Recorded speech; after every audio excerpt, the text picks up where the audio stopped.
विपक्षी नेताओं को लामबंद करने की मुहिम, नीतीश कुमार बोले बिहार नहीं, देश का मॉडल बनाने पर कर रहे हैं काम। देश भर के विपक्षी नेताओं को लामबंद करने की मुहिम में लगे बिहार के मुख्यमंत्री और जनता दल यू के वरिष्ठ नेता नीतीश कुमार ने कहा है कि वह विपक्षी दलों के साथ मिलकर देश में शासन का मॉडल बनाने पर काम कर रहे हैं। विपक्षी नेताओं को विश्वास में लेने के अभियान पर सोमवार को यहां पहुंचे श्री कुमार ने कांग्रेस नेता राहुल गांधी से मुलाकात के बाद मंगलवार को यहां भारतीय कम्युनिस्ट पार्टी के नेता डी राजा और मार्क्सवादी कम्युनिस्ट पार्टी के नेता सीताराम येचुरी से मुलाकात की।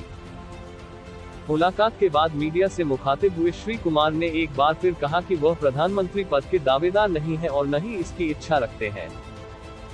श्री राजा ने जदयू द्वारा राष्ट्रीय जनतांत्रिक गठबंधन का साथ छोड़े जाने का स्वागत करते हुए कहा कि बिहार के मॉडल का प्रभाव समूचे देश पर पड़ता है और इसके दूरगामी राजनीतिक परिणाम होंगे।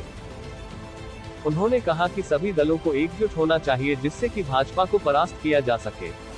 उन्होंने कहा कि इस मुहिम में हम नीतीश जी के साथ हैं। एक सवाल के जवाब में श्री कुमार ने कहा कि बिहार मॉडल क्या है, हम देश में शासन का मॉडल बनाने की दिशा में काम कर रहे हैं। श्री कुमार ने कहा कि यदि वाम दल, क्षेत्रीय दल और कांग्रेस एक साथ आ जाए तो यह बहुत बड़ी बात होगी। पूरी की पूरी कोशिश है, आपस में हम लोग सब अब यही बात कर रहे हैं कि हम सब लोग पूरे देश में सब जो है लेफ्ट पार्टी जो स्थानीय पार्टियां हैं डिफरेंट राज्यों में, कांग्रेस, सब अगर एक साथ मिल जाएंगे तो बहुत बड़ी बात होगी। श्री येचुरी ने कहा कि श्री कुमार का वामदल के पास आना देश में राजनीति के लिए सकारात्मक संकेत है। सभी विपक्षी दलों को मिलकर देश तथा संविधान को बचाना होगा। There is an urgent need for all secular democratic forces to unite to today safeguard the Constitution of India. Shri Kumar ने श्री गांधी से मुलाकात के बाद सोमवार को ही जनता दल एस के नेता और कर्नाटक के पूर्व मुख्यमंत्री एच.डी. कुमारस्वामी के साथ भी की थी। भारत की राष्ट्रीय राजनीति में ये बात किसी से छुपी नहीं है कि ममता बनर्जी और केसीआर साल 2024 में होने वाले लोकसभा चुनाव में विपक्ष को एकजुट करने की कवायद में जुटे हैं और इस पहल में दूसरी पार्टियों की भूमिका को बाकियों के मुकाबले कमतर आंकते हैं। दोनों नेताओं के ऊपर दिए बयानों का अर्थ ये भी निकाला गया कि वो संयुक्त विपक्ष में कांग्रेस की भूमिका को ज्यादा तवज्जो नहीं देते।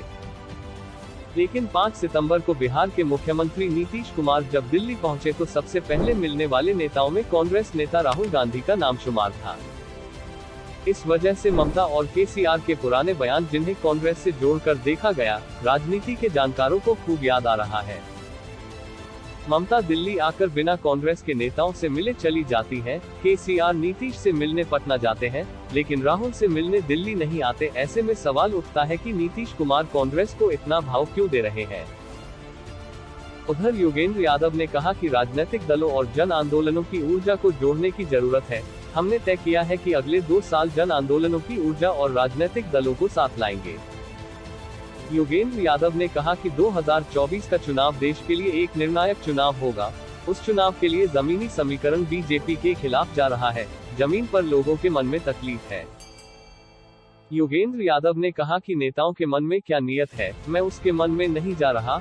कौन व्यक्ति इतिहास के किस मोड़ पर क्या भूमिका अदा करता है, ये महत्वपूर्ण है। उन्होंने कहा कि नीतीश कुमार के बिहार में बदलने के बाद भी बिहार की स्थिति नहीं बदली है। देश के समीकरण पर असर पड़ा है। मुझे अच्छा लगा कि वो दिल्ली भी आ रहे हैं। पीएम कैंडिडेट वाली बात ड्राइंग रूम के अंदर की चर्चा है। इसका फैसला 2 साल बाद होगा। मेरे जैसे लोगों को इसमें रत्ती भर इंटरेस्ट नहीं है।